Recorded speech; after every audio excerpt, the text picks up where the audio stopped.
এই সুস্বাদু কলার মোচা ঘন্ট রেসিপিটি আপনাদের সাথে শেয়ার করব। আমি এই প্রথম রান্না করব, তা ভাবলাম আপনাদের সাথে একটু এই মজাদার রেসিপিটি শেয়ার করি। প্রিয় দর্শক, আসসালামু আলাইকুম।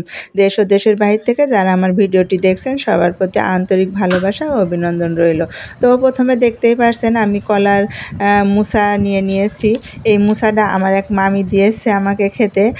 তা ভাবলাম যে মামিরা আসলেই রান্না করব। তা মামিরা 2 দিন পরে এসেছে, আমি 2 দিন রেখে দিয়েছি, তারপরে এখন বেছে নিচ্ছি। তো দেখতেই পাচ্ছেন এইগুলোর থেকে আমি সব এইভাবেই একইভাবে ছড়িয়ে নিব, তারপরে আমি বেছে নিব একটি একটি করে। এই কুয়াগুলোর ভিতরে মোটা একটি শক্ত আঁশ আছে, ওই আঁশটা খুলে ফেলতে হবে। আর গুঁড়ার দিকে একটি প্লাস্টিকের মতো কাভার আছে, ওইটা খুলে ফেলতে হবে। তো আপনাদের সাথে শেয়ার করব কিভাবে খুলব।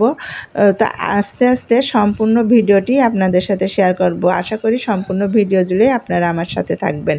তো প্রিয় দর্শক, দেখতেই পারছেন কি এই যে মোটা অংশটা মাথায় একটু গোল ধরনের আছে, দেখলেই বুঝতে পারবেন। আর গুঁড়ায় প্লাস্টিক মতো ওইটা ফেলে দিতে হবে। তো যাই হোক, আমি একে একে সবগুলোই বেছে নিব। এই রেসিপিটি খুবই মজার হয়, মামিদের দিয়ে খেয়েছি, ঢাকায় মেয়ে থাকে, মেয়েরও পাঠিয়েছি, নিজেরাও খেয়েছি, এতটাই সুস্বাদু হয়। আগে কিন্তু জানা ছিল না, এই প্রথম আমি রান্না করে খেয়েছি, তাই বুঝতে পারলাম যে এই কলার মোচা এত ফেভারিট কী জন্য। তো যাই হোক, খুবই মজার ছিল রান্নাটা, আমরা খুবই তৃপ্তি সহকারে খেয়েছি আলহামদুলিল্লাহ। দেখতেই পারছেন সবগুলো বেছে নিয়েছি। এই যে কলার মোচার নরম অংশটা এইগুলির সাথে আমি ছোট ছোট কুচি করে কেটে নিব। তো দেখতেই পারছেন বন্ধুরা, আমি কিন্তু খুব ভালোভাবে 2-3 বার করে ধুয়ে নিয়েছি। ধুয়ে নেওয়ার পরে এখন ছোট ছোট কুচি করে কেটে নিব। তো সম্পূর্ণ ভিডিওটি দেখে যদি ভালো লাগে প্লিজ আপনারা আমাকে সাপোর্ট করবেন, পাশে থাকবেন। আর কেমন হয়েছে ভিডিওটি অবশ্যই কমেন্ট করে জানাবেন। সম্পূর্ণ ভিডিওটি দেখে আপনাদের কমেন্ট পড়ে যেন আমি নতুন আরেকটি ভিডিও বানানোর উৎসাহ পাই। এখন ছোট ছোট টুকরো করে কেটে নিলাম, সবটাই দেখতে পাচ্ছেন কিভাবে কেটেছি আপনাদের সাথে একটু দেখিয়ে নিলাম।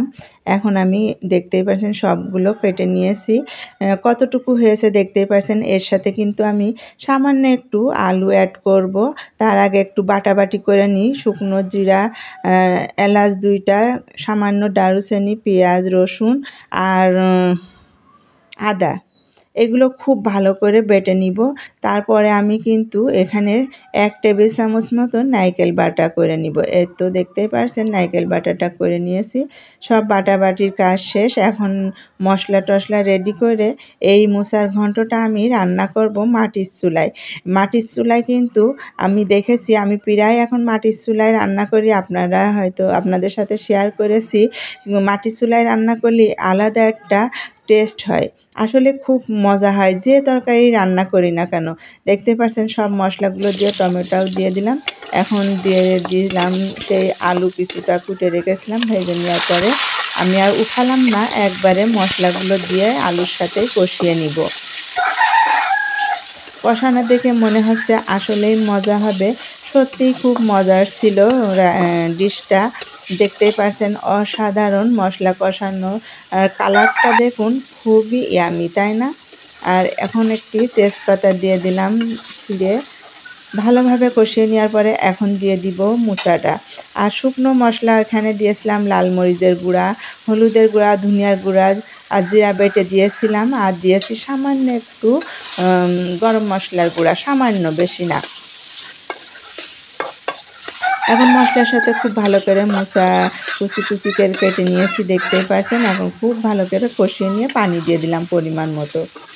এই রান্নাটা একদমই সহজ, কিন্তু অবশ্যই আমি যা দেখলাম আলু আর টমেটো আর মশলাটা খুব ভালোভাবে কষিয়ে নিলে এই রেসিপিটি খুবই মজার হয় খেতে। তো সামান্য একটু গরম মশলার গুঁড়ো দিয়ে দিলাম 2 মিনিট নামানোর আগে। এখন পরিবেশন করে নিব নামিয়ে। তো ভিডিওটি কেমন লেগেছে অবশ্যই কিন্তু কমেন্ট করে জানাতে পারেন, আর পাশে থেকে সাপোর্ট করবেন।